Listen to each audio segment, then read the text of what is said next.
अस्सलाम वालेकुम students, cut to fit में खुशामदीद। आज की वीडियो में हम इको 401 के लेक्चर नंबर 14 पर बात करेंगे। इस लेक्चर में मैं आपको बताऊंगा इस लेक्चर से जो सवालात पेपर में आए हैं, आते रहे हैं या बन सकते हैं। ना सिर्फ सवाल बताऊंगा बल्कि उनके जवाबात भी इंशाल्लाह बताऊंगा और समझाऊंगा। तो शुरू करते हैं हम अपना lecture number 14।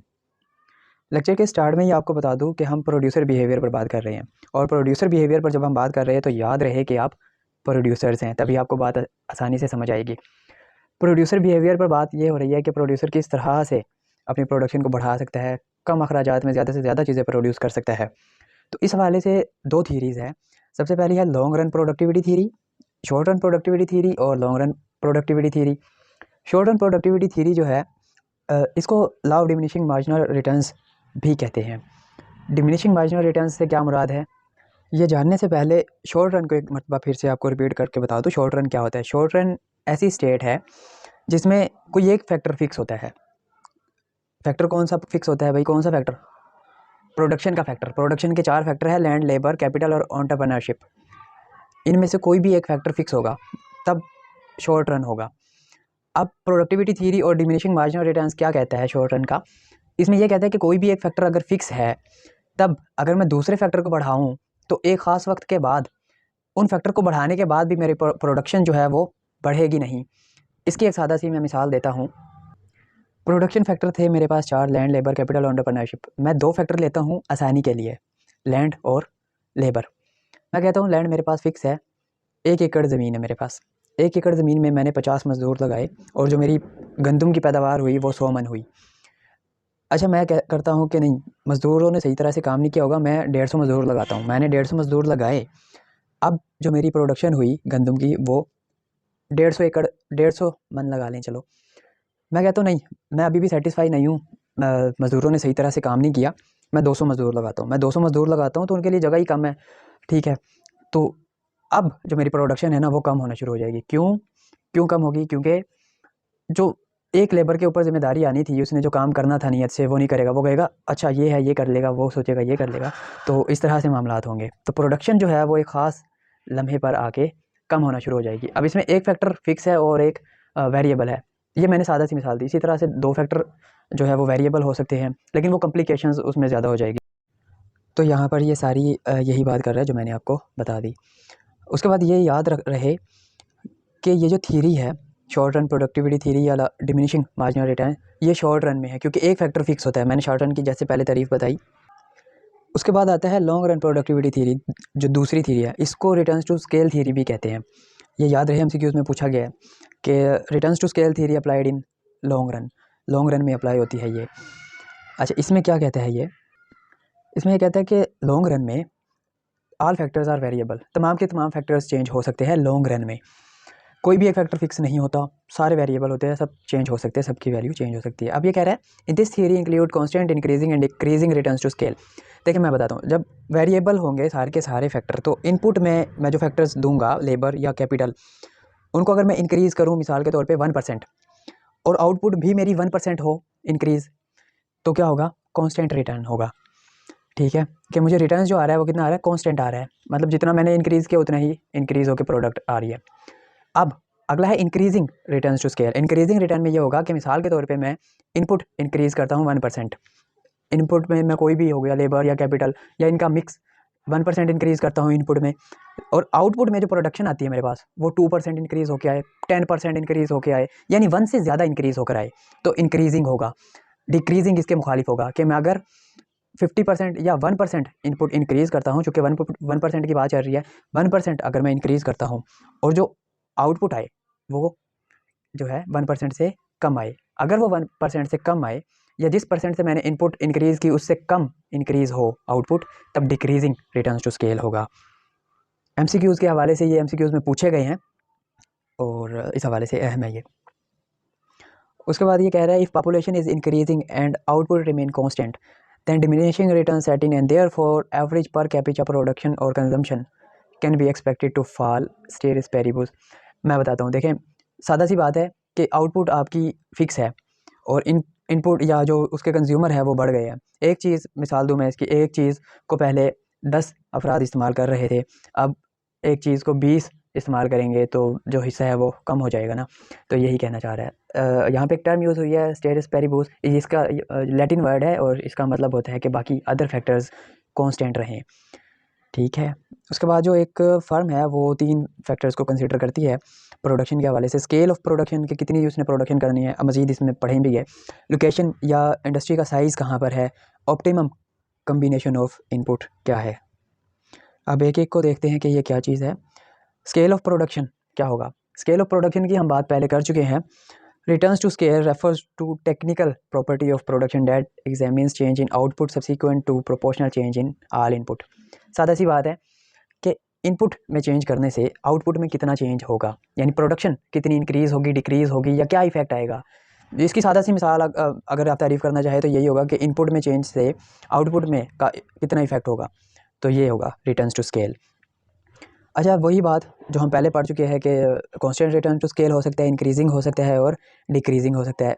Increasing return to scale किस सूरत में होगा, इंक्रीजिंग रिटर्न टू स्केल उस वक्त होगा, इंक्रीजिंग यहाँ पे आपकी बुक में इंक्रीजिंग और डिक्रीजिंग दोनों लिखा हुआ था तो वो कंफ्यूजिंग हो रहा था, तो मैं एक पहले बता देता हूँ, दूसरा फिर उसके मुखालिफ होगा, जाहिर सी बात है।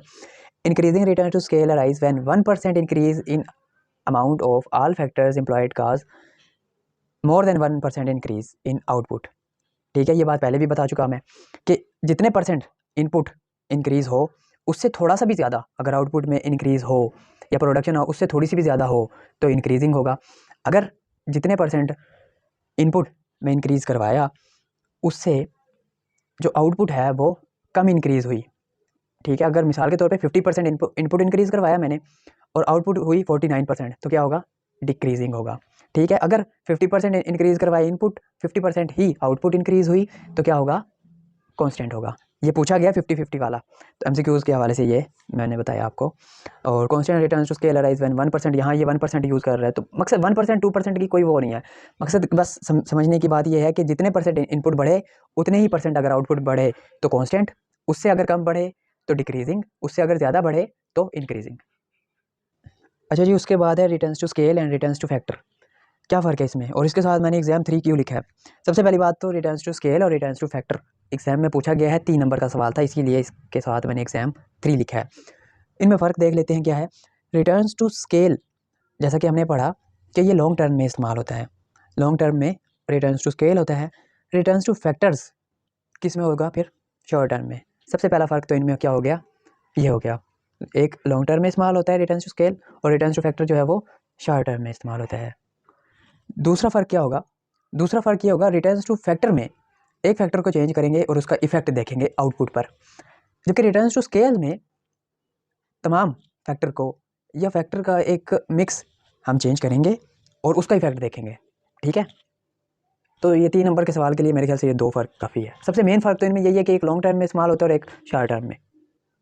उसके बाद ये कहते हैं इंक्रीजिंग रिटर्न्स टू स्केल, और इसी को हम इकोनॉमिक्स ऑफ स्केल्स भी कहते हैं, arises if a firm as firm bigger and bigger their cost per unit of output fall. अच्छा, ये सादा सी बात है, ये साफ सी बात है कि अगर हम प्रोडक्शन बढ़ाएंगे तो पर यूनिट पर आने वाली जो कॉस्ट है वो कम होती जाएगी, तो यही है इंक्रीजिंग रिटर्न्स टू स्केल। और उससे फिर क्या होगा, जो इंडस्ट्री है उसका साइज़ भी बड़े से बड़ा होता जाएगा, क्यों, क्योंकि वो चीज़ें ज़्यादा से ज़्यादा प्रोड्यूस कर रही है, तो ये कहना चाह रहे हैं। उसके बाद है लोकेशन और साइज़ ऑफ डिसीजन। फर्म की प्रोडक्शन पर जो फैक्टर्स असरअंदाज होते हैं उनमें एक है लोकेशन, कि फ़र्म किस लोकेशन पर मौजूद है। आया कि फ़र्म रॉ मटेरियल के करीब है या फ़र्म मार्केट के करीब है। अगर तो फ़र्म रॉ मटेरियल के करीब है, जैसे मैं कहूँ कि बलूचिस्तान में है और बिल्कुल जंगल में है, जहाँ पे रॉ मटेरियल उसको आसानी से मिल जाता है, रॉ मटेरियल से मुराद मैं कोई भी ले लूँ, लोहा या तांबा, उसे आसानी से मिल जाता है, उसकी ट्रांसपोर्ट कास्ट उसे नहीं पड़ती, मतलब सस्ता मिल जाता है क्योंकि उसके करीब है। मगर जब वो अपनी फ़ाइनल गुड बनाती है लोहे को इस्तेमाल करके, वो गुड उसे मार्केट में भेजने के लिए पंजाब में या इस्लामाबाद या लाहौर भेजने के लिए ट्रांसपोर्ट कास्ट उसे पड़ जाती है फुल बटा फुल, तो क्या ये एक अच्छा फ़ैसला होगा? नहीं। कोई भी इंडस्ट्री या फर्म उस जगह पर बनाई जाती है जहाँ पर ये दोनों फासले तकरीबन बराबर हो, यानी फ़र्म से जो मार्केट है वो भी करीब पड़ती हो और फर्म से जो रॉ मटेरियल का स्टोरेज है वो भी करीब पड़ता हो, ट्रांसपोर्ट कॉस्ट कम से कम आई। जैसे मैंने आपको बताया कि आप एक प्रोड्यूसर बनकर सोचें तो ये मेरे ख्याल से मुश्किल बात नहीं है आपके लिए। उसके अलावा और फैक्टर है कि फ़र्म को ज़ाहिर सी बात है लेबर चाहिए होती है। अब ऐसी जगह मैं फार्म इंडस्ट्री अपनी बना लूँ जहाँ पे लेबर ही मौजूद नहीं है, या अगर किसी और दूसरे इलाके से लेबर आती है तो उनके रिहाइश भी मुझे प्रोवाइड करनी पड़ेगी। जब मैं उन्हें रिहाइश दूंगा तो खाना भी प्रोवाइड करना पड़ेगा, तो ये अखराजात भी मेरे पल्ले आएंगे ना। तो इस तरह के ये मामला सोचने पड़ते हैं। और तो लोकेशन और ये साइज़, तो ये बड़ा मैटर कर रहा होता है। ठीक है। अच्छा जी, उसके बाद है इकोनॉमीज़ ऑफ स्केल की 2 टाइप्स। ये भी अहम है, इसीलिए इसके साथ मैंने एग्ज़ाम 3 नंबर का सवाल पूछा गया है। इसकी 2 टाइप्स है इकोनॉमीज़ ऑफ स्केल की, एक्सटर्नल इकोनॉमीज़ और इंटरनल इकोनॉमीज़। एक्सटर्नल इकोनॉमीज़ क्या है? The cost per unit depend on the size of the industry not the firm. सबसे पहली बात क्या है, साइज इंडस्ट्री और फर्म में क्या फ़र्क होता है? सबसे पहला, इंडस्ट्री एक बड़े पैमाने पर होती है और एक इंडस्ट्री में मुतअद्दिद फार्म्स होती है, जबकि फर्म एक छोटे पैमाने पर होती है और एक सिंगल एंटिटी होती है, जबकि इंडस्ट्री में काफ़ी फार्म होती है। ठीक है। अब एक्सटर्नल इकोनॉमीज़ क्या होगी? देखें, जब साइज़ इंक्रीज़ हो जाता है तो प्रोडक्शन इंक्रीज़ हो जाती है। मैंने लिखा है इस पर, मैं समझा दूँ आपको कि जब आपकी प्रोडक्शन इंक्रीज़ हो जाएगी तो पर यूनिट जो आपके अखराजात हैं वो भी कम हो जाएंगे। ठीक है। तो ये है साइज़ इंक्रीज़ और प्रोडक्शन इंक्रीज़, और ये एक्सटर्नल इकोनॉमीज़ में आएगी। तो पूरी इंडस्ट्री का जब साइज़ इंक्रीज़ हो जाएगा, जब प्रोडक्शन इंक्रीज़ होगी तो इंडस्ट्री का साइज़ भी इंक्रीज़ हो जाएगा। तो ये होगा एक्सटर्नल इकोनॉमीज़। जबकि इंटरनल इकोनॉमीज़ में क्या है, the cost per unit depends on size of the individual firm. अच्छा, इसमें क्या होगा, साइज़ इंडिविजुअल फार्म पर होगा। कैसे इंडिविजुअल फार्म कैसे कंट्रोल करेगी साइज़ को, या फ़ायदा कैसे हासिल कर सकती है? एक तो फ़ायदा ऐसे हासिल कर सकते हैं कि जो फैक्टर्स हैं, उसके फैक्टर्स कौन कौन से हैं, लेबर, कैपिटल, उसकी मैनेजमेंट जो है वो उन फैक्टर्स को किस तरह से एफिशिएंटली यूज़ करती है। ठीक है। तो ये है इंटरनल इकोनॉमीज़। इंटरनल इकोनॉमीज़ में क्या है कि factor of production controlled by management. ठीक है, ये तारीफ लिख दें, ये ठीक है, गलत नहीं होगी। फैक्टर कंट्रोल्ड बाय मैनेजमेंट, ये है इंटरनल इकोनॉमीज़। और एक्सटर्नल में क्या होगा कि जैसे प्रोडक्शन बढ़ेगी तो पर यूनिट कॉस्ट जो है वो कम हो जाएगी, जिससे इंडस्ट्री का साइज़ जो है वो बढ़ जाएगा। तो ये 3 नंबर का सवाल था, अहम है। देखें, उसके बाद है external economies and diseconomies of scale. Economies से मुराद ये होता है फ़ायदा, और एक्सटर्नल इकोनॉमीज़ अभी मैंने बताया साइज़ इंक्रीज़ होगा, प्रोडक्शन इंक्रीज़ होगी। डिस इकोनॉमीज़ का मतलब होता है नुकसान। नुकसान भी हो सकता है। फ़ायदा कैसे होगा, सबसे पहले देखते हैं। External economies are benefit acquiring to any firm due to action of presence of other firms, for example advertising by rival industry. इसको मैंने थोड़ा सा ज़्यादा हाईलाइट किया क्योंकि ये एमसीक्यूज़ में पूछा गया है। तो एडवर्टाइजिंग बाय राइवल इंडस्ट्री अगर पूछा जाए तो वो एक्सटर्नल इकोनॉमीज़ ऑफ स्केल की मिसाल है। अच्छा, अगर आपकी मुखालिफ जो फर्म है अगर वो एडवर्टाइज़ करती है आपकी, तो आपकी प्रोडक्शन इंक्रीज़ होगी क्योंकि आपकी चीज़ ज़्यादा बिकना शुरू हो जाएगी। तो ये है। और डिस इकोनॉमीज़ यही है कि उसका नुकसान होगा। कैसे? आपकी प्रोडक्शन कम किस वजह से हो सकती है? आपकी प्रोडक्शन इस वजह से कम हो सकती है कि आपको स्किल्ड लेबर ना मिले, या कोई आपका रॉ मटेरियल वो दस्तयाब नहीं है, या कोई किसी भी किस्म की कोई हड़ताल की वजह से रॉ मटेरियल आप तक नहीं पहुंच पा रहा। तो ये डिस इकोनॉमीज़ की मिसाल है। जबकि इकोनॉमीज़ की ये है कि राइवल इंडस्ट्री अगर आपकी जो है तशहीर कर दे।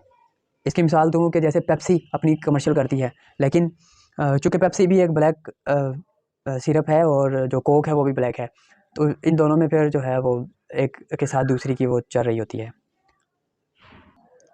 तो डिस इकोनॉमीज़ ऑफ स्केल क्या होगा? डिस इकोनॉमी स्केल यही होगा कि आप अपनी चीज़ें प्रोड्यूस करें और महंगी प्रोड्यूस करें, पर यूनिट कॉस्ट जो है वो आपकी ज़्यादा से ज़्यादा हो, तो डिस इकोनॉमीज़ ऑफ स्केल होगी।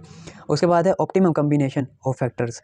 देखिए, फर्म कैसे डिसाइड करे कि कौन से फैक्टर्स को किस तरह से इस्तेमाल करे कि उसकी प्रोडक्ट ज़्यादा से ज़्यादा प्रोड्यूस हो। मतलब 4 फैक्टर थे ना, तो कौन सा कम्बिनेशन, कितनी लेबर लगाए, कितनी कैपिटल लगाए, लैंड किस हद तक इस्तेमाल करे, एंटरप्रेन्योरशिप जो एबिलिटीज़ है वो किस कदर इस्तेमाल करे कि उनकी जो प्रोडक्ट है वो ज़्यादा से ज़्यादा इस्तेमाल हो जाए।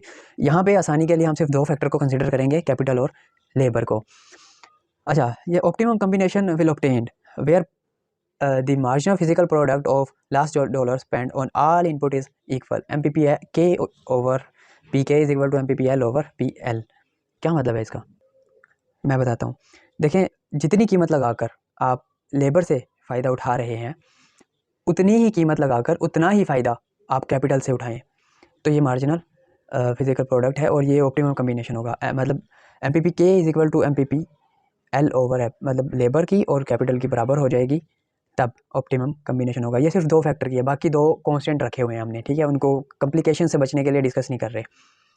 अच्छा, अगर ये कहता है कि MPPK और ये बराबर ना हो, मैं ये चाहता हूँ, यहाँ पे ये देखें, ये कहना क्योंकि मैं भी एक प्रोड्यूसर हूँ, मैंने बताया कि अगर मैं प्रोडक्शन की बात करूँगा तो मैं प्रोड्यूसर हूँ। मैं ये कहता हूँ कि मैं जनाब लेबर को ज़्यादा इस्तेमाल करूँ और मैं जो है ना कैपिटल को बिल्कुल भी इस्तेमाल ना करूँ, या इस्तेमाल करूँ तो कम इस्तेमाल करूँ, लेबर ज़्यादा इस्तेमाल करूँ। तो क्या ये ऑप्टिमम कम्बिनेशन होगा? नहीं होगा। मतलब किसी हद तक होगा मगर नहीं होगा, क्योंकि जैसे marginal law of marginal diminishing returns set in, marginal ये हो जाएगा। उसकी वजह ये है कि एक मशीन पे पहले 2 लेबर इस्तेमाल हो रही थी, मैं 4 इस्तेमाल करूँ तो क्या होगा? काम नहीं करेंगे, बातें करेंगे वो, ठीक है। तो यही बात है। तो मैं जो ऑप्टिमम कम्बिनेशन होगा मेरा, वो यही होगा कि लेबर और कैपिटल की प्रोपेंसिटी या फिजिकल प्रोडक्ट जो है वो बराबर आनी चाहिए, तो ये ऑप्टिमम होगा। देखें, ये बिल्कुल वही बात कर रहा है कि ज़्यादा से ज़्यादा लेबर मैं अगर कैपिटल के हिसाब से इस्तेमाल करूँ तो एक हद तक तो मेरी जो प्रोडक्ट है वो बढ़ेगी, लेकिन फिर क्या होगा? वही है, मार्जिनल रिटर्न्स सेट इन हो जाएगा और जिसकी वजह से जो प्रोडक्ट है वो कम होना शुरू हो जाएगी। Diminishing returns of labour set in, के लेबर जो है वो काम करना बंद कर देंगे या काम नहीं करेंगे। तो ये ऑप्टिमम या टेक्निकल प्रोडक्टिव एफिशिएंसी पॉइंट जो है वो ये है, ठीक है। MPPL is equal to MPPL, ये MCQs के हवाले से इंतहाई इंपॉर्टेंट है। ये था आज का लेक्चर। अगर ये वीडियो पसंद आई है तो चैनल को सब्सक्राइब करें। मिलते हैं अगले लेक्चर में, तब तक अल्लाह हाफ़िज़।